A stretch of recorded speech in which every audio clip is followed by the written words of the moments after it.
ba-doom, ba-doom, boom, doom, boom, doom, doom, doom, doom, da-doom, doom, doom, doom, doom, doom, doom. What's up, guys? It's your boy T-Shroom here, and it's a really good Monday morning. We had some big events happening over the weekend that we're excited and not so excited to cover here. Tim is away, so it'll be a T-Shroom takeover, but I've got Army Piper on the Zoom call here, and he's going to be joining us to help cover some of the news and obviously some of the TA, of which he is an expert day trader, and we're going to be getting his awesome insights there on the crypto markets and the crypto charts. Before I bring Army on, though, I wanted just to bring to your attention that Tim is away. So he is in Maine, and he is snowboarding and having a well-earned vacation with his wife Taylor, and they're having a ton of fun up there. And in the Discord, you can see Tim's been posting pictures of him up there in the snow, having all kind of fun adventures. So we wish nothing but the best for him up there, as he's having a really good time. He'll be back on the show Thursday, and we'll be excited to bring him on. Hopefully he will have extremely safe travels and all of that. But let's go ahead and get Army Piper on the line here, and let's bring him on. You guys know him. You guys love him. So let's check him out here. Army, how are you doing this morning? Brother, I am doing great, but I was told that I had to ask you a question. Okay, what's that? T-Shroom, how are you doing today? I am doing really, really well, and that's a excellent timing because that's going to bring us to our quote of the day, which I have picked out because both Army Piper and I are in the Army, and so we've got an Army-themed quote of the day today from George Orwell, of all people. He said, "People sleep peacefully in their beds at night only because rough men stand ready to do violence on their behalf." So Army, I would ask you, what do you think about that quote? Do you consider yourself a rough man who's ready to do violence on behalf of the freedom of the people of America and the West in general? Absolutely. I mean, I've had 51 months combined total of combat deployments in 3 theaters of operations. Wow. So, yes, proven, combat ready and proven. So. Ready to deploy and engage. That's awesome. So now I'm ready. Now I'm ready to retire, though. now he's ready to retire. Not so much close combat anymore. It's going to be all kinds of, basically. What are you planning to do in retirement? What are you most looking forward to? Well, I figured in the past 21 years, I've fought for everyone else's freedoms. So now I'm going to fight for my financial freedom. Excellent. And day trade and do a lot of travel. My wife and I have a lot of travel trips coming up because, my wife is retired military also, 26 years. So, wow. Excellent. Yeah. Super cool. Super cool. Well, let's go ahead and get into our community engagement here. So Mr. J was our first chat. Mr. J keeping up his winning streak there. He's definitely notorious for being the first. But Yair Navarro said, good morning, and got in there pretty quick with that one as well. Justin Eubanks, a mellow fellow, Eric Wallen, John Kahn, and Josh Denham also getting in there pretty early. So super big shout out to you guys for getting in that chat and getting ready for some really good the crypto download for the weekend and for this week. CBD Suddy getting in there pretty early. Darren, Crypto Ben Franklin, and then we're Alton Henderson, Servando Estrada. You gotta love Servando. There we go. Army doing the background echo that usually I do while Tim's reading the names. Got 151crypto.com. We got the Kid Coman and Travis Harris and many more here, guys. Super thankful for you guys joining us this morning. Grand Roofing Incorporated, also seeing down there, and Ninja Glock, which is just a cool name. Harry C. Henderson, Harry C. Hernandez, and Elo Brown, and the Williest. So all of your favorite chat friends definitely have tuned in today for the T-Shroom takeover, and Army Piper has joined us as well, obviously here in the show. So let's go ahead and get into some of the stuff we want to cover today. I'm gonna kick off with a little preview of some of the stories that we're going to be talking about. Guys, we've got some sour news, some more dark clouds on the horizon here for crypto as Paxos halts BUSD minting as the SEC reportedly prepares lawsuits. So that is going to be pretty much our main story that we're going to be talking about today. We got a lot of other ones, though, including the CPI, which is going to print tomorrow. We're going to be talking about the forecasts for that, what Army and Piper and I think that CPI is going to print as.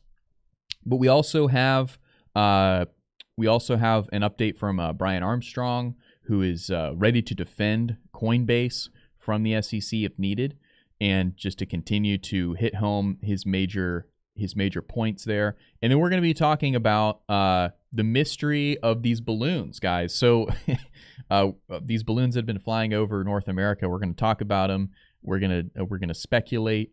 And it's going to be a little bit more advanced speculation than maybe you'd hear on the news, because we've got a lot more freedom to talk about whatever we want. And we also are both in the armed forces here, in the Army. So hopefully we'll be able to shed a little bit more light than the average commentator here on this whole balloon situation. So we're going to talk about all of that. We'll hopefully get into earnings a little bit.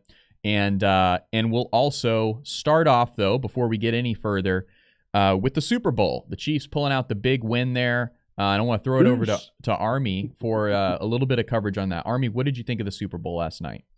Honestly, I thought it was one of the best games we've had in a while for a Super Bowl. Yeah, it was fantastic. Matter of fact, there was a punt return last night that was a record breaker. That was great to see. But yeah, so I'm from Indianapolis, Indiana originally, and I've been a Colts fan for a long time. And we had Peyton Manning, the great Peyton Manning, team captain and quarterback extraordinaire. But I got to tell you, Mahomes is quite the quarterback. So might start following him and his leadership of that team. So it was a good game, though. Heck yeah. Sure.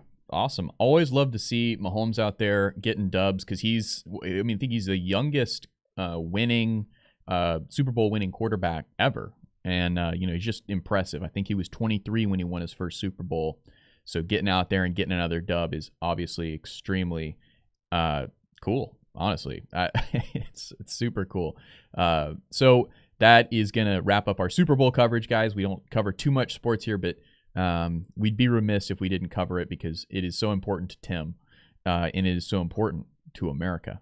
We're also seeing Steve Shrum in the chat, who is my father. He said, "Don't worry, Papa Shrum. Be happy." And then he said that again, said, "Do not worry, be happy," from a different account. And if you're not watching from two accounts, what are you doing? So that's my dad for you. He's obviously very, very supportive and a huge fan of the channel. So let's go ahead and move into TA. I'm going to kick us off here with a little bit of my own TA here. It's not going to be super in-depth, and then I'll throw it over to Army for a much more comprehensive look here. But we're going to start off on the Bitcoin charts here, as you might expect.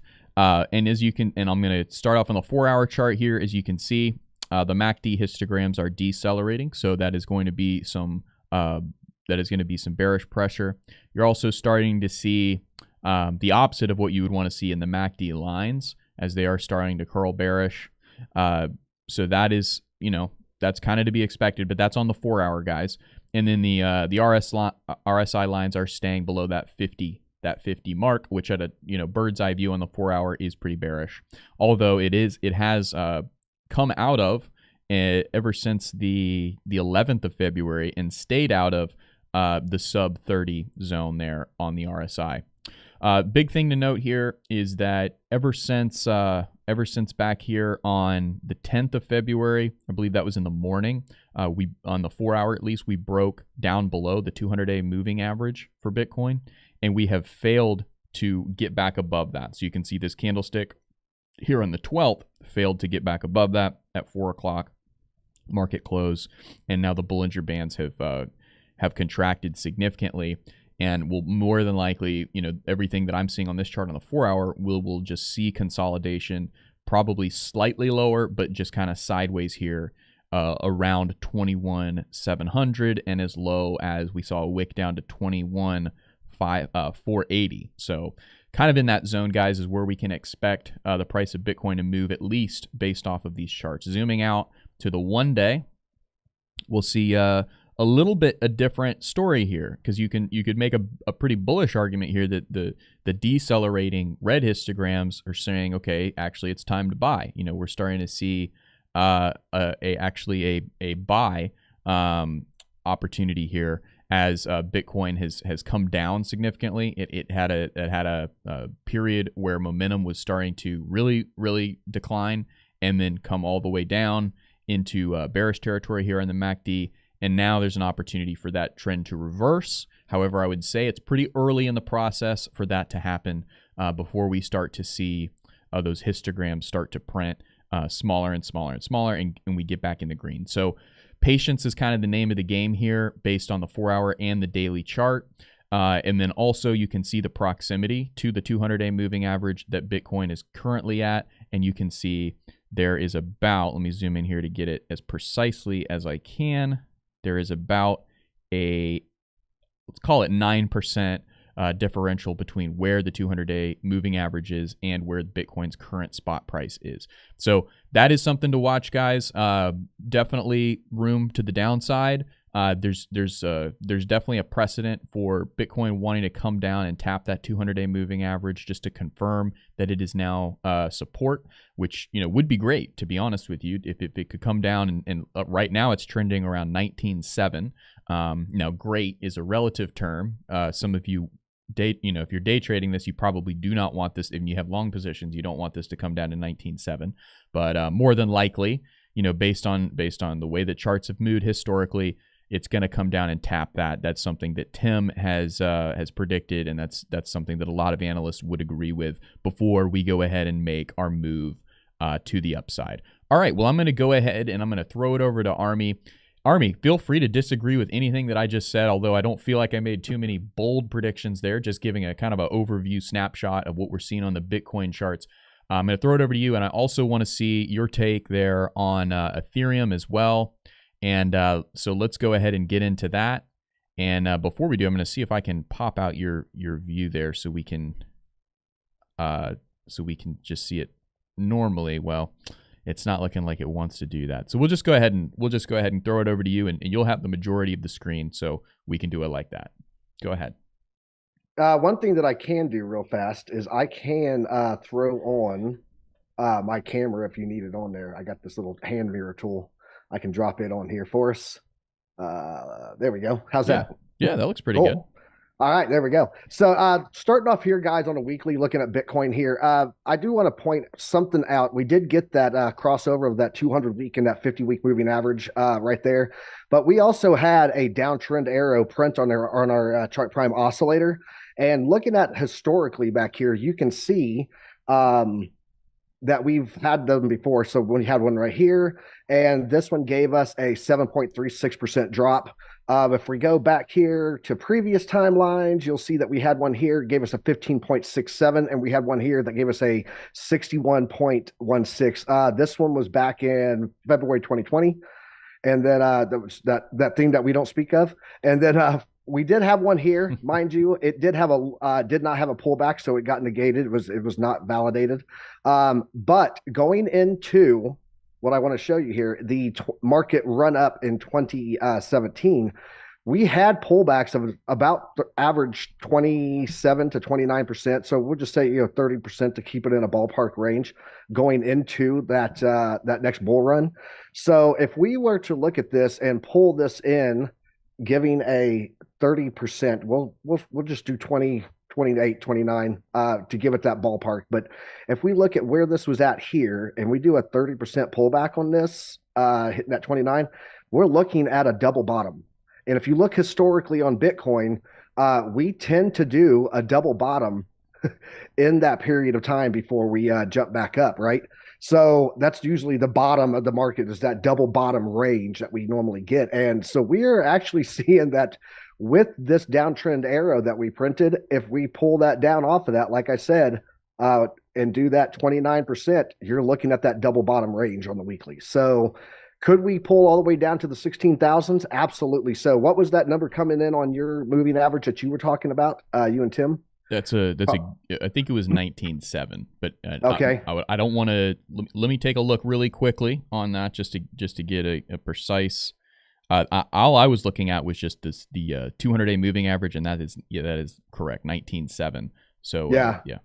So if we got the pullback from that we've normally had in the end of the bear market run, this would absolutely put us right at the double bottom event happening, which we normally do happen. So if we go ahead and look here, though, at the daily, and I want to pull this up on another chart that I got here, you can see that we did get that daily golden cross, which has been going on for a while. However, since the golden cross, we had one little pump up and then this drop that we've had. Currently, right now, where we are, we just had a print off 3 days ago of an uptrend arrow.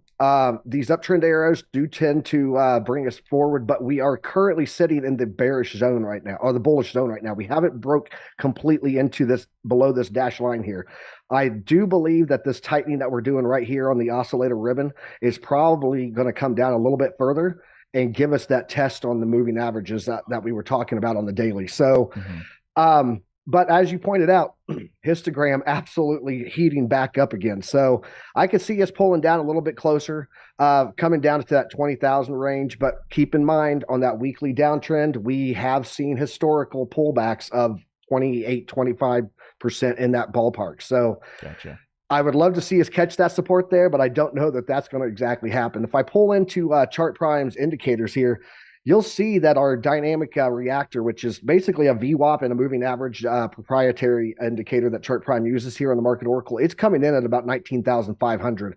And if I pull over here and I turn this on, you'll see that in that range right now, coming in right now with the dynamic reactor and with our 200-day moving average, this green bar right here is the CME gap that we have down there at 19,500. Yeah. So yeah, it's falling right in line with the dynamic reactor and that moving average that I suspect we're probably going to come back to test. And that's coming in somewhere between 19.7 and 19.5 in that range. So that's one thing that I got there that I wanted to show. Also, that's if really I pull good. Up, thank you. If I pull up the Smart Money Concepts bundle here, you can see the multi-time frame indicator that we've got a daily some resistance coming in at 23,350 right in that line, but we do have a 4-hour support coming in at 20,250, which is going to be right in line with that 50-day moving average too.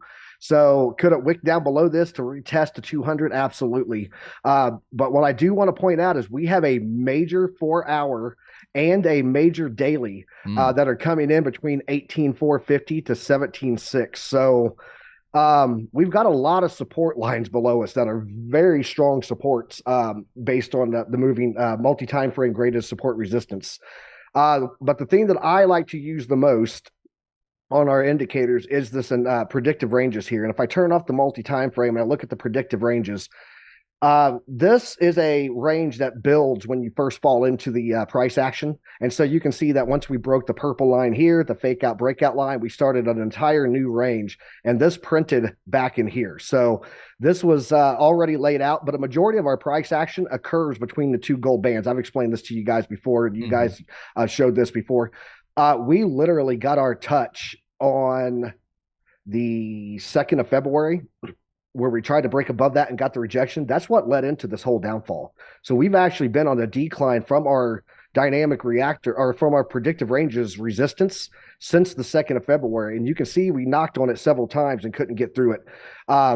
If we look at the delta line, which is coming in, which is this blue line that's 50% of the price range, it's coming in like right at 18,350, 18,325 range. But we could trade all the way down to the golden trade band, guys. This is historically like where we look at price action occurring. You can see here it normally does come back down to those ranges. It's done it many times on this price action. So if we came down on that, to give you the absolute bare truth, we're looking at like 12,675. So why do you think we haven't come down to that lower gold band? I think that we have a lot of data coming out from CPI and a lot of data coming out on the rate hikes and the dovish approach that Jerome Powell is taking. And I think it's just people are tired of holding money and they had a reason to go, let's get risk on. So I think that it's really holding that up there. but we do have an insane amount of FUD that's starting to come out now. So could it bounce back to there? Absolutely, it could. We could come down and test those ranges, and I'll never put anything past the power of the SEC, Dirty Gary, and Jerome Powell and Bud to bring us down to those lower levels. So absolutely, yeah. Well, that's a good fundamental take on some technical analysis there. Well, I know that you had some cues as well on Ethereum, but no rush. If you got more insights on Bitcoin, go ahead and hit them. Yeah, let me turn this off and do some fundamentals here. I like to use fibs a lot because they do give me those ranges in between. Like if I turn this back on with the predictive ranges here, you'll see that the predictive ranges are hitting here and here. So giving the Fibonacci's with it, I get a lot of lines in between for support resistance. It gives me a lot more lines to enter trades and get out of trade, take profit lines, right? But if I look at this, taking it from the high that we had back in August 15th of 2022. So that was the last run up that we were doing. We had that little rising channel going on there. We broke out of it to the downside. And if we take that high to the low, which was a double bottom also, by the way, just to point that out, so it's very possible this may have been our fundamental double bottom that we get. We have our fibs here, and where we have fallen back to, we tried to break above the 786 here. Once we got up there, we literally got rejected from our gold trade band of the predictive ranges. But if you look where we are right now, we're back in the golden pocket, and we're holding in the golden pocket on the daily right now. Yeah. So this is normally our point of pivot, right? You can see rejection on it perfectly there. We got a little break up here, but then it pulled back in, a lot of rejection there on it. If we hold this as support, guys, this might very well be our local bottom, and we could return back up onto this range. Let me get rid of these lines that I just drew. Let me get rid of my drawings. Yeah. But you can see we could easily trade in here for a little bit in this pocket, coming in between 21,500 and 21,900. Absolutely. And then maybe break back out of here again. So the more times that we knock on this, the penny effect, the Sheldon Cooper, I call it, the more times you knock, the more likely that door is going to open. So as long as we hold this golden pocket here right now, I that's my bullish approach to what I'm looking at on Bitcoin, guys. I love it. So thanks. I love let's the go ahead Big and jump. Bang Theory reference. That's great. Hey, I gotta love the Big Bang Theory. So have you watched Young Sheldon? Oh, of course. Yeah. Love that show. It's very well produced. I will give a shout out really quick. I see Alex Green in the chat, the Fern Child. Haven't seen that name a ton in the chat, so love to see some new names. And then Caleb Franzen is in the chat, and he will be joining us tomorrow to unpack the big CPI print. Of course, we'll be doing some previewing of that. Army Piper and I will be here in just a few minutes. But always good to see Caleb Franzen in there. Give him a shout out if you get a chance to get your fingers free and shout him out there in the chat. So you may continue, Army. Absolutely. Yeah. Also, I want to give a shout out to Adim. He's normally on my show. He's from Turkey, and he's normally watching my show.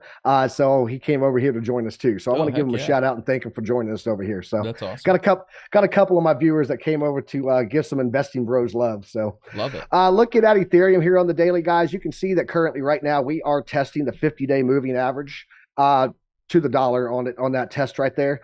Oscillator ribbon still coming down, and you can see here that we did get we had a bearish divergence on the oscillator. We got that ribbon twist, and then it tried to come back up here, but we got that ribbon twist again. And when you get this really tight cloud in here, there's normally a move coming, and you can see that was literally this price range right here before all this drop over the past week that it was giving us this indicator here. Once we got the momentum dot here, it was just a clean drop down to the 50-day moving average. Looking at the MACD, still looking very hot. We're not getting that cool off like we're seeing on Bitcoin right now, which makes sense because Bitcoin's down like 0.9% right now versus Ethereum being down 2.25%. So not seeing that turnaround yet on Ethereum, looking on the daily there.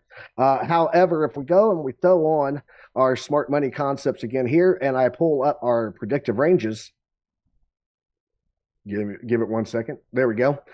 You can see here that we're actually still below our trading band. Wow. It's like way below it. We got a perfect test back here, and we have not been able. We had a couple of tests here that we broke below, but we're still sitting above this lower support band.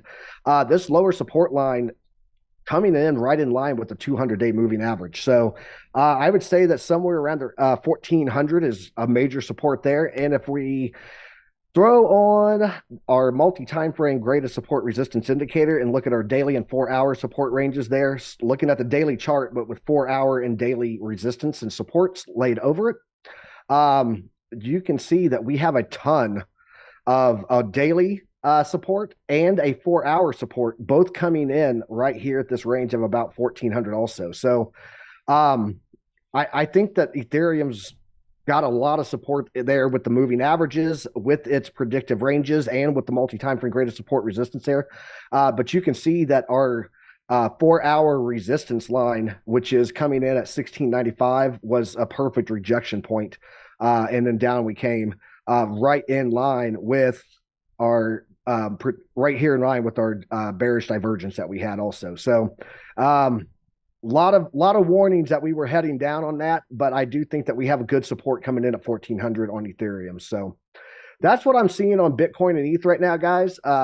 Just keep in mind that as long as we are above the dynamic reactor on the 4-hour for Ethereum like we are, and on Bitcoin, pull up here, as long as that dynamic reactor is sitting below us like this on both of those, then I'm still short-term bullish. I think that we have some great support lines out back there. Maybe a good opportunity to either get into some swing trades at that level, or maybe look at doing some more DCA if we get down there, because this could be your last opportunity to actually jump on some DCA opportunities that are going to present themselves if we get down to those levels. But I think that what we're going to talk about on CPI could be a big game changer on if we're going to hit there or not. And we'll talk about that in a bit. But that's about all I got for TA. I hope that helped everybody out there. So yeah, no, that was excellent. Thank you so much, Army, for bringing us that. I do have an image from our Discord, and this comes to us from Cryptex here. And he was doing some TA on optimism, the OP, and as you can see here, it's looking kind of bullish here. As you're seeing some good bullish divergence here that could potentially play out to the upside. So that's interesting. Definitely a big shout out to Cryptex. Does so much for the channel, especially in the Discord, and wanted to give his TA a shout out there, because it's always good to see some community, producing some really, really good TA there. So obviously, big shout out to Cryptex. Well, let's do a little quick check-in with the chat before we get into the market open here. I see Bob saying thanks for the TA, Army Piper, and then Mitch Shaw with the Kansas City logo. So he's got to be flying high this morning as the Kansas City Chiefs obviously won the Super Bowl last night. Big Pat Mahomes took home the dub, and it looks like Mitch Shaw did there as well, saying good morning, everyone. Hope y'all had a great weekend. So yeah, I'm sure he definitely felt like he did there, Mitch Shaw. But Alton Henderson said just enough to make everyone think bear and set shorts, then liquidate them on a strong run. Yeah, that's a pretty good trading psychology thought there. And then Tree City West said might want to check a more recent OP chart. LOL, took a little dumpy do over the night. Okay, yeah. So Tree City keeping us honest there. I really just wanted to point out kind of Cryptex's his TA. Yeah, if it didn't play out exactly how he thought, that's a whole nother thing. But just kind of wanted to give a shout out there and bring awareness for folks that there is a awesome Investing Bros Discord, and Cryptex is extremely active in there. Mitch Shaw then came back with a great game last night. Both teams gave it their all. Love to see the good sportsmanship there from Mitch Shaw, remaining humble even though his team got the big dub there, giving him plenty of bragging rights. You love to see that. Cool. So let's go ahead and let's get into our market open, of which should be opening here in just a few seconds. Just about 4 seconds here. So let's go ahead and get into that. I'm going to exit, make a couple adjustments here with Zoom, and then we'll go ahead and get that market open here going for you guys. So I'm going to start off in energy as I usually do, and you can see energy commodities are selling off this morning. There's not any clear indicator fundamentally that I was paying attention to this morning of why this might be. Perhaps you know, and you can say in the chat, but both natural gas and oil are down, and natural gas is down pretty precipitously this morning. We'll take a look at oil here really quickly, and as you can see, it is making a run higher, more than likely on that supply cut news from Russia, just continuing to see some continuation to the upside there. It is as it has broken through that mid-level band of the Bollinger bands on the daily chart.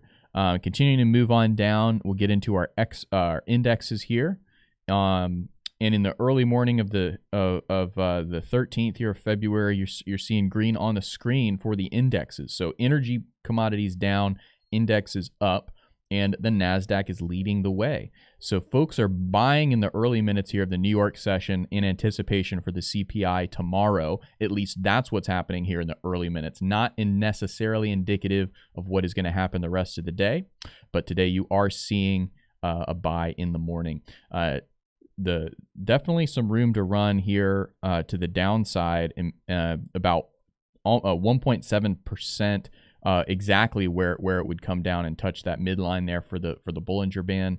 I'm not thinking we're going to see that though, considering we're already getting a green candlestick on the day for the NASDAQ. But there is plenty of support down below that it would be inclined to touch. And as you can see, we're in a downtrend there, at least on since the early February after that monster run in January.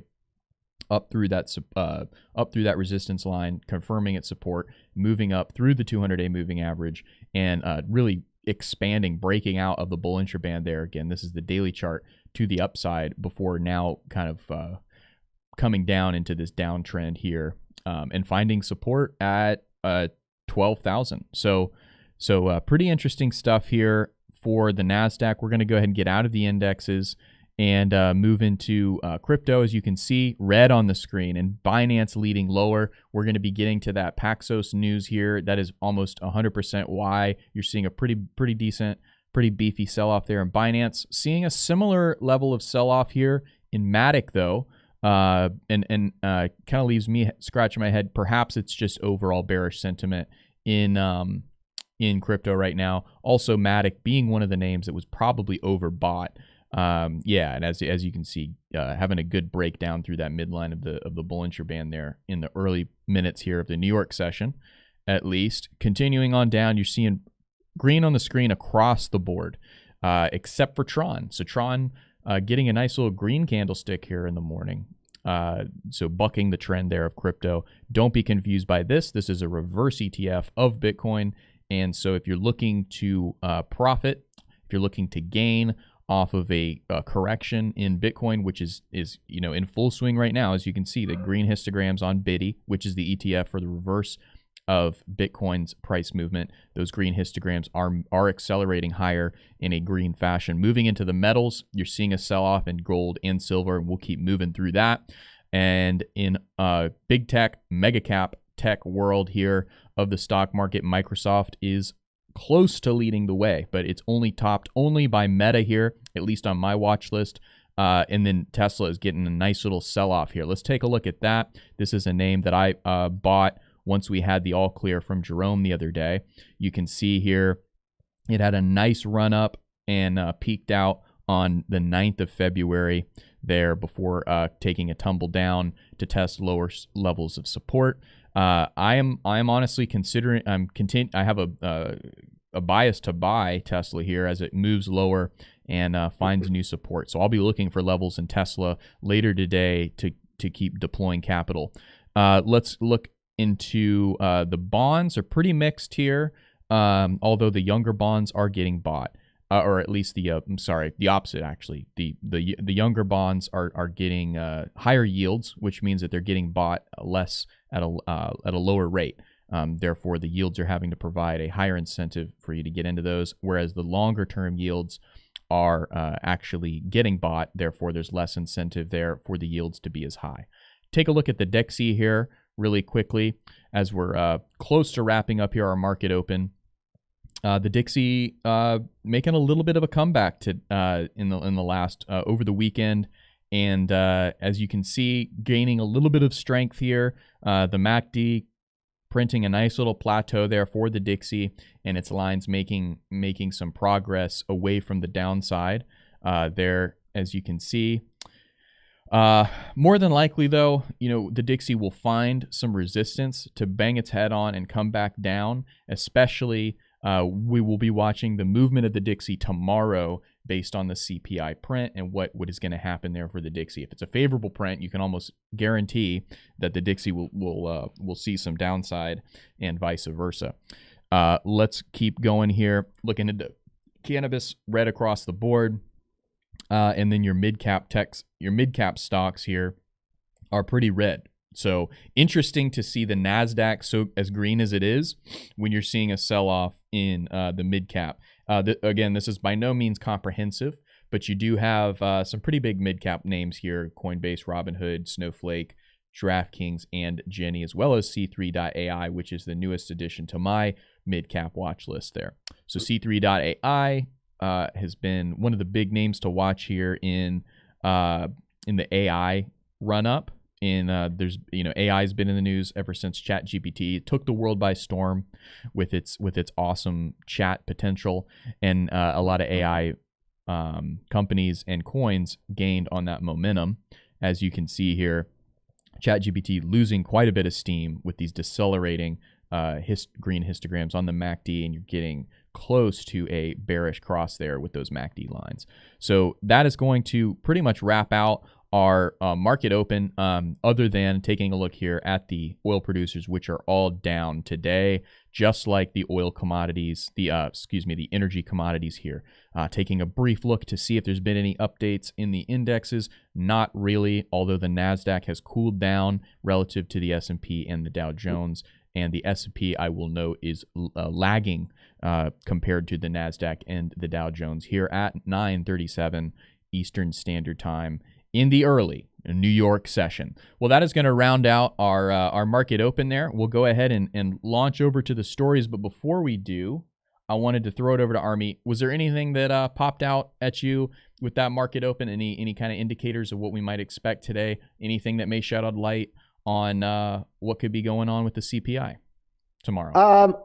No, I will point out, though, that even the futures, the US 30, the ES1, the NAS 100, they're all starting to pull back now. They're almost wiped out all their gains that they had overnight. So gotcha. I think we're going to see some more pullback today, just because people at this point, it's already down. Mm-hmm. If they have a chance to buy some more tomorrow after DCAing, or they have an opportunity tomorrow to get into a better position after the data, I think that's when we're going to see the move.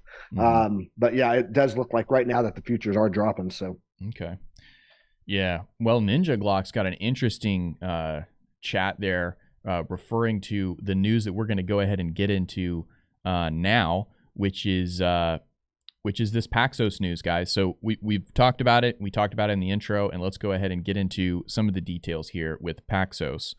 And that we're going to start just with the title here. Paxos halts BUSD minting as SEC reportedly prepares lawsuit.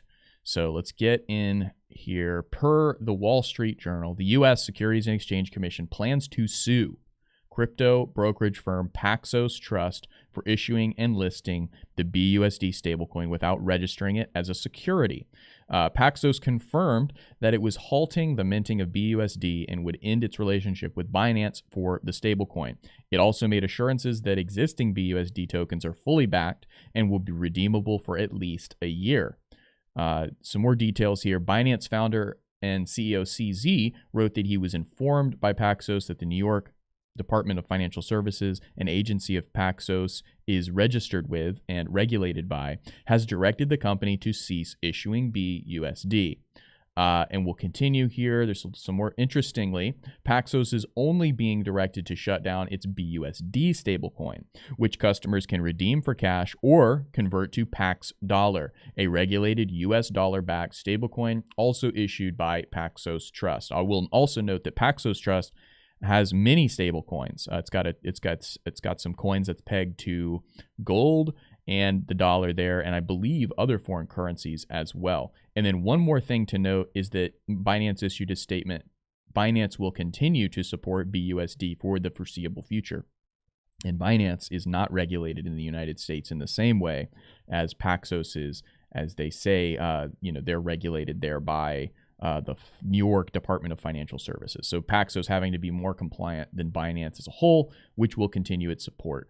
So, Army, I want to throw it over to you. What does this mean for crypto? This obviously seems bearish, but how big is this? Is this going to, and the timing of this is inconvenient. Is this going to put a cloud on any potential upside that the CPI print could have brought tomorrow? Speaking in the past tense about the future actually seems appropriate here. What are you thinking here as you digest this story? How bad is it?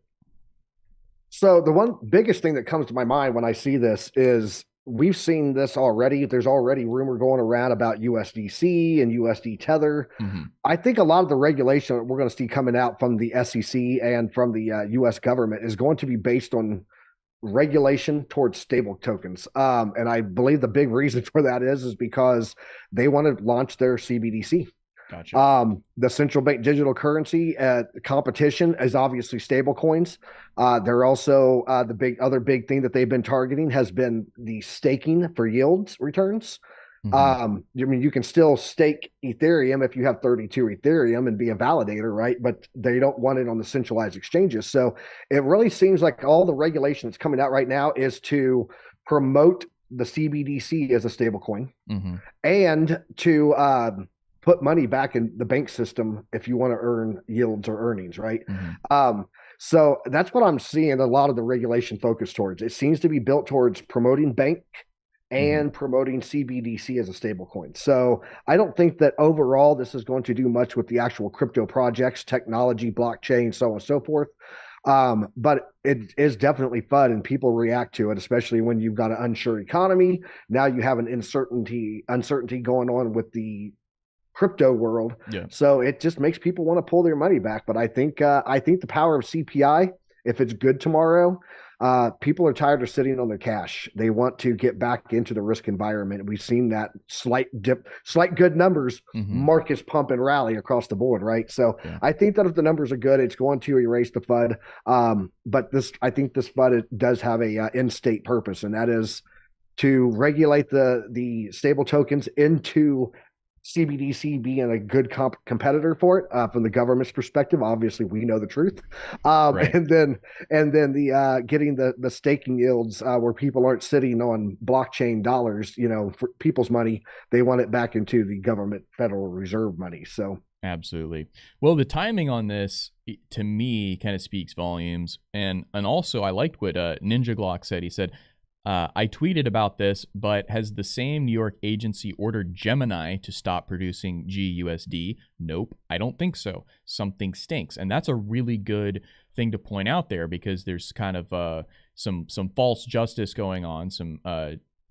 Basically, Gemini has has been in a lot more hot water recently with its ties to DCG and Genesis, which are, Genesis is filed for bankruptcy, and DCG, Digital Currency Group, is the parent company of Genesis there. So why hasn't the SEC come down on Gemini, which according to Ninja Glock has a stable coin called GUSD? And that's a great question. Why is it coming down on Paxos, which to my knowledge hasn't had any bad press? It's just all of a sudden being singled out by the SEC. Am I right in that, Tim? I'm missing my partner Tim. But am I right in that analysis, Army Piper? Have you heard anything negative about Paxos at all? Nothing, not a single bit. Yeah.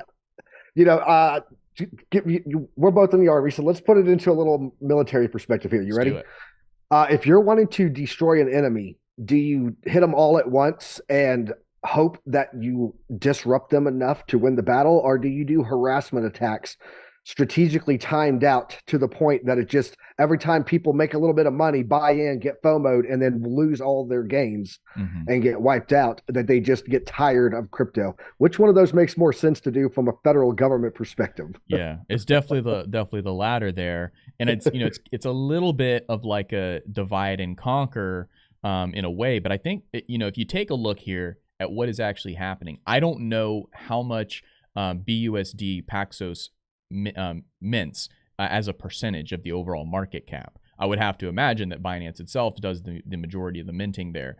But this seems like the SEC is really trying to hit Binance where it hurts in their stable coin.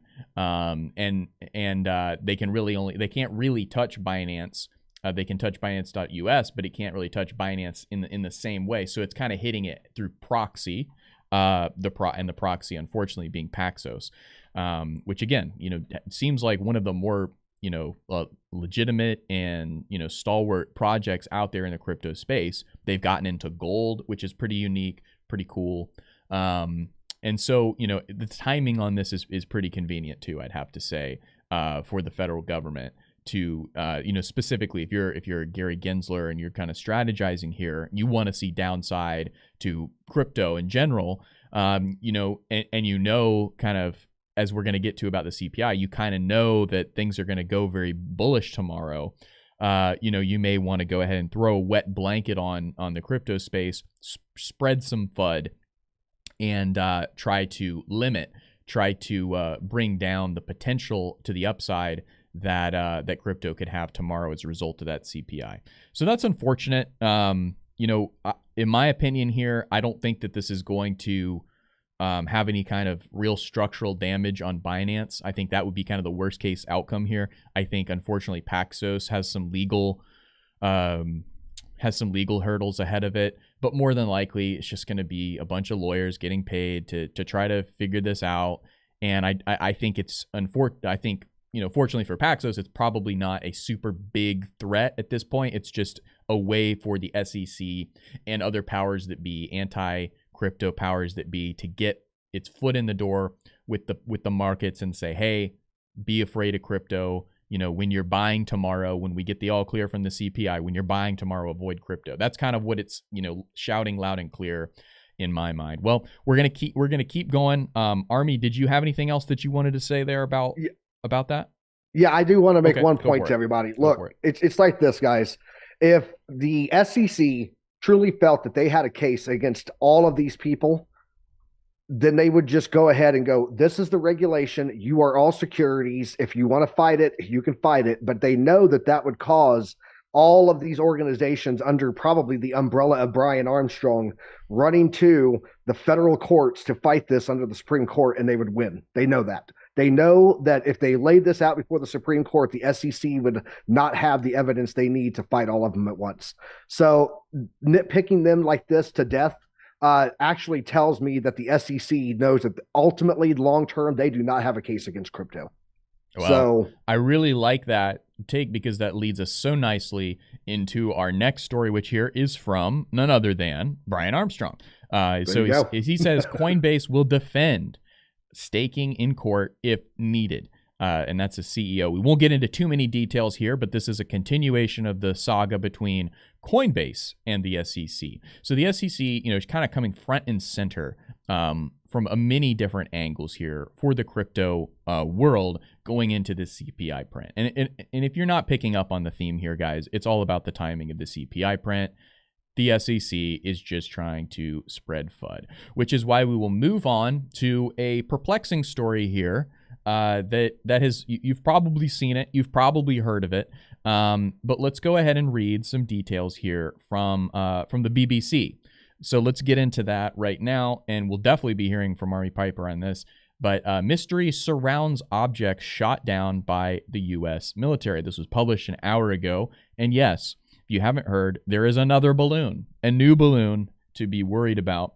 Let's get into the details here. This is from the BBC. President Joe Biden ordered another object, the fourth in total this month, to be downed on Sunday.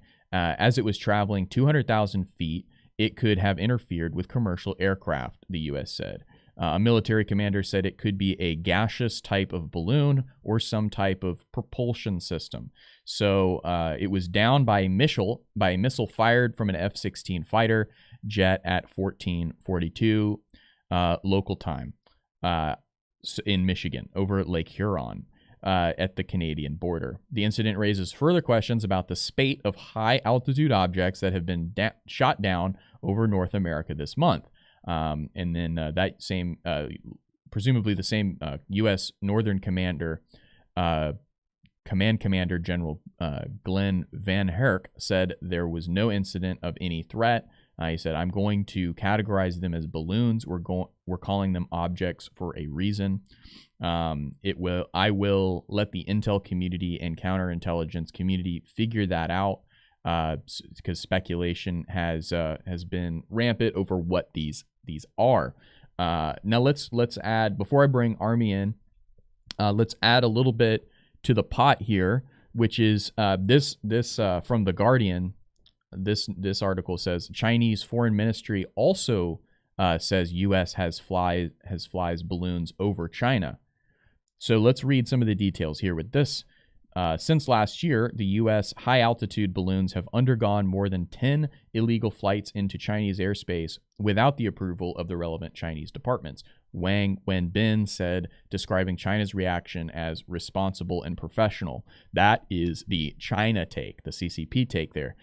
Whereas the White House denied the accusation, saying any claim that the U.S. government operates surveillance balloons over the PRC over China is false, said the National Security Council spokesperson Adrian Watson, adding that it was China that has a high-altitude surveillance balloon program for intelligence collection. So a little tit for tat, a little back and forth there from China and the U.S., and I've got a pretty cool map here pulled up for you guys to see and kind of get a visual here of where these balloons have been.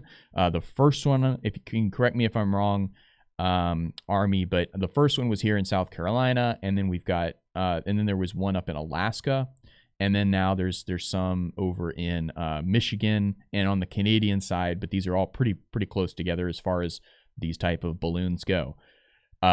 So I want to throw it over to you, Army, kind of get your take on this. And the question that I would ask is this just a distraction? Is this something that we really even need to pay attention to? I got to be honest with you. At first, I did not care at all about the balloon when it was over South Carolina. There's big controversy. Should the Pentagon force Joe Biden to give the orders to shoot it down? At that time, I was just like, who cares? This doesn't matter. This seems like some kind of diversion to some bill that should be getting more attention, or some big economic event that they're trying to distract us from.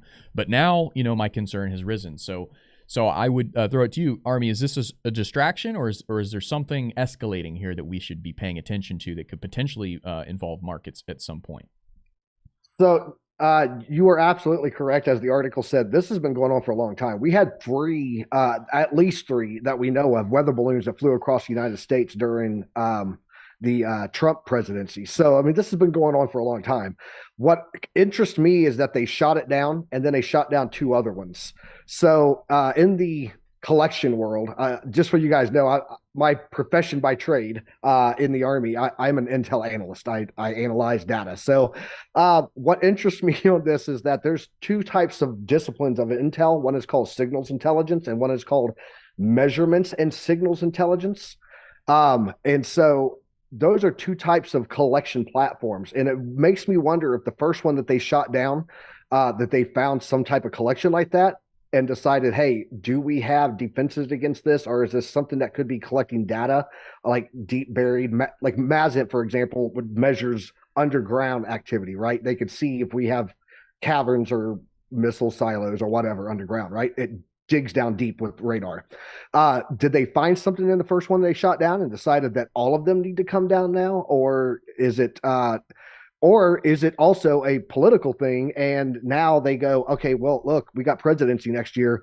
We can't have people going, we are not safe against China with all the China FUD, right? And you did nothing about it when they flew balloons over us because they don't realize there have been balloons flying over us for years. So there's one of those two things there. So that could be is either A, that the president is preparing for possible finger pointing at the next presidential election, or is that they found something on the initial drop of the balloon and decided that they all needed to come down. So we'll see. Yeah. Well, some reporting I heard was that there's no way that the Navy or the Air Force who shot this down didn't get videos of the actual objects. The most recent one over Lake Huron.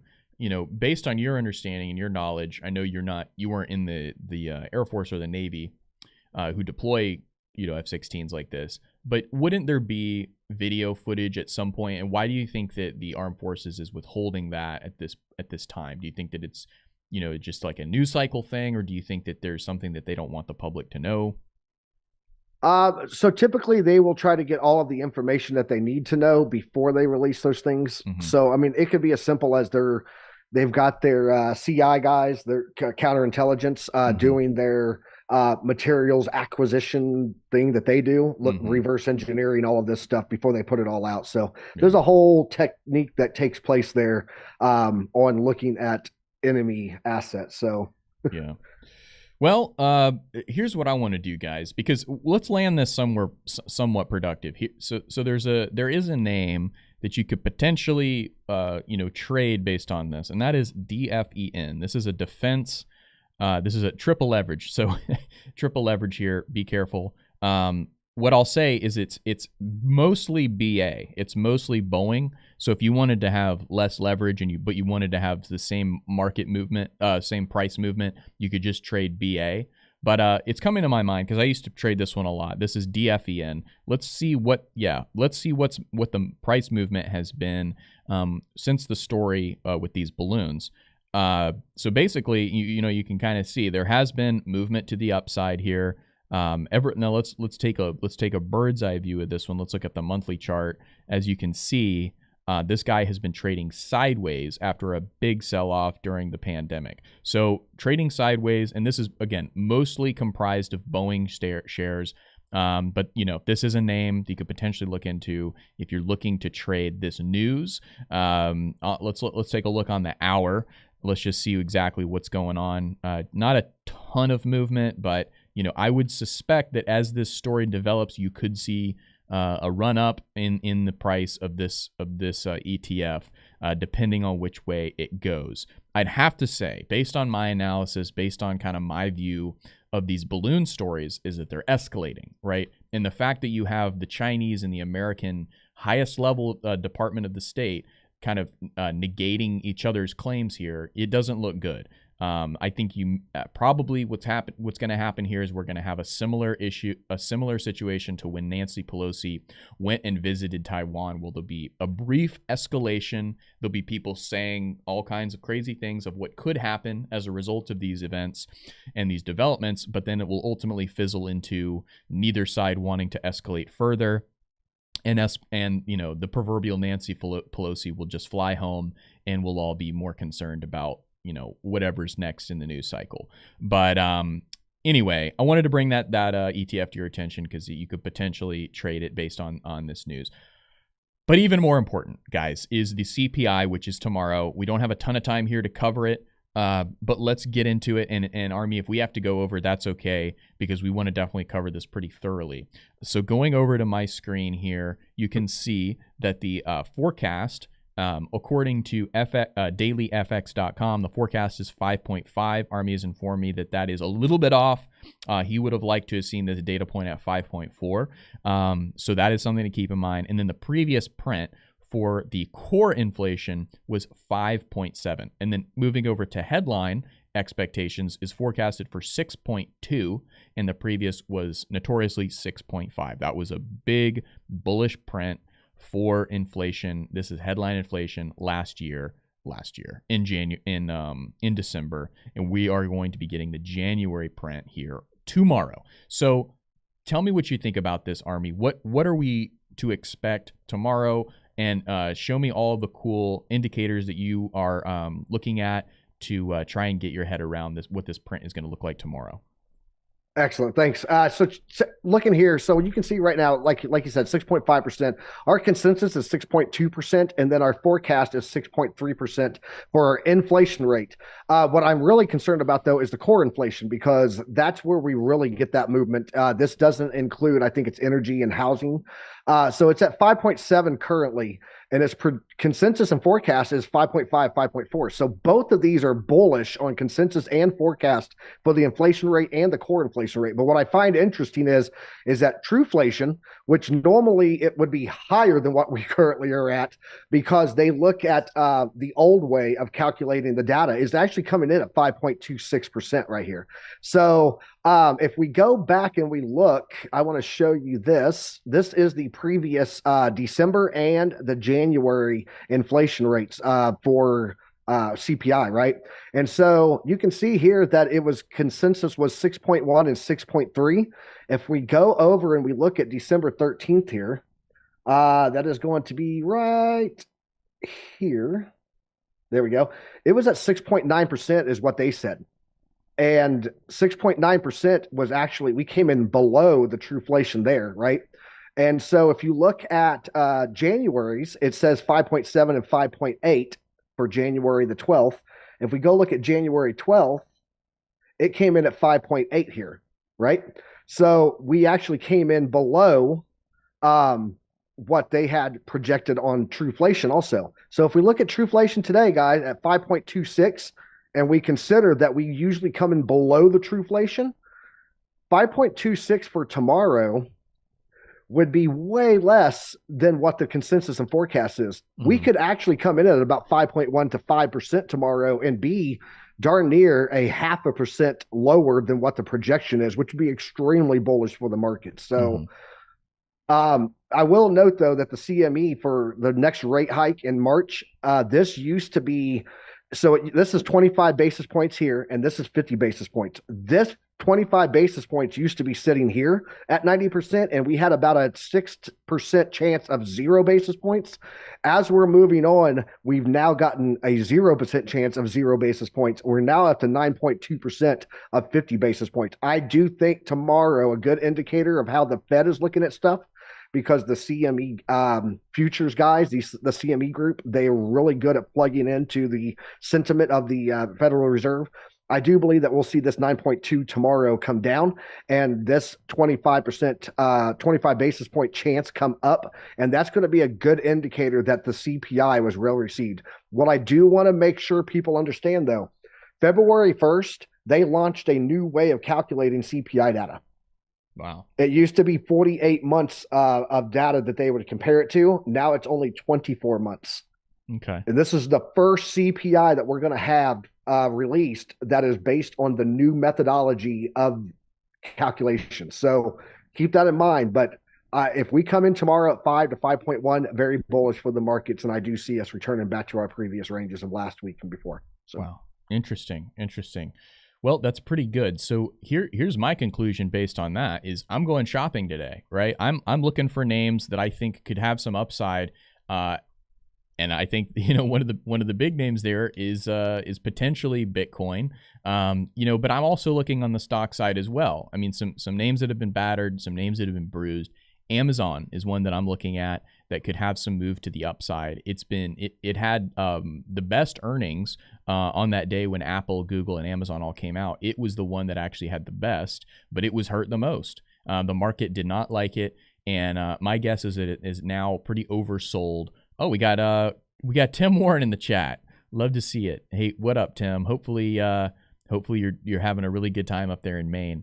But overall, guys, yeah, going shopping. Not saying that that's what you should do necessarily, not financial advice, but Piper, as we're wrapping up here, I kind of wanted to get your idea. Are you buying this story at all, the run up into CPI? I mean, you sounded pretty convinced there that we're going to get a pretty bullish print tomorrow. It would stand to reason that you may want to buy today's lows to try and anticipate a run up tomorrow. And what are some names that you would be inclined to buy? So I've been dollar cost averaging into pretty much a set portfolio of Ethereum, Polygon Matic, Near Protocol, HBAR, Link, stuff like ADA, obviously. About 9 tokens. If I was looking at this today and going, today's my DCA opportunity, I would not go full all in. Just because I don't trust the new methodology of the CPI. Gotcha. But I would absolutely, like, if you have cash and you're looking to DCA in, it's okay to, dip your toe in the water and do some micro DCAing. And then it is, micro dose your DCAs, guys. That's I like it. Not financial advice, but yeah, it's okay to do that. So anytime that you've got to pull back, don't go all in. Don't blow all your dry powder.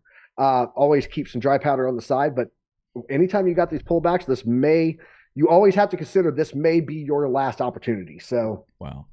Really, really well said there, Army. And thank you so much for joining today. You can see his link in the description. It's the first link in the description, I believe, there. That is a link to his Twitter. So definitely go follow him there. And then did you have anything else that you wanted to say to our audience today? Maybe some other platforms that they could come check you out on? Yeah, so we also we have our Chart Prime Discord. It's free to join over there to traders community. We actually have a lot of members that are in your community and in our Discord that go back and forth, just because you guys focus on fundamentals and news a lot, and we focus on trading. So it's a very good symbiotic relationship over there. For sure. Yeah, and then you can also when you get over there and check us all out and everything, you can see what Chart Prime is about and see the indicators over there too. But I'm also in your community. So you guys in the Discord community, if you're not in there for Investing Bros, you can find me in there also. I drop some TA every now and then, and I'm always active in the community. So I'd love to, if you guys need anything or you have questions, hit me up over there. So, all right. Thank you so much, Army, for joining today. Army, you'll be back Wednesday with us. Correct. We'll unpack the CPI print together. But tomorrow, guys, Caleb Franzen will be on the show to help unpack the print that will be at 8:30 a.m. Eastern Standard Time. You don't want to miss that. Be refreshing your screen on that federalreserve.gov website, whatever it is. That seems to be the most reliable quick print.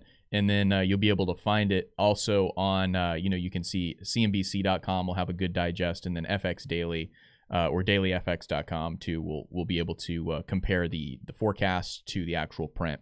Usually comes out seconds after, and you can react to that with your portfolio. Well, guys, that's going to wrap out our show. Make sure you hit the like button on the way out and consider subscribing if you're new.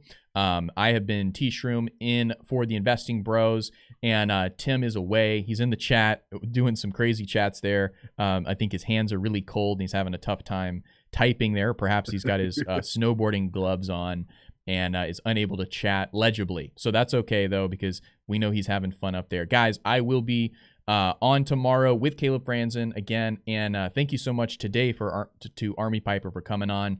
Thanks for having me, man. Faux show. We will see you guys in the next one. See you tomorrow.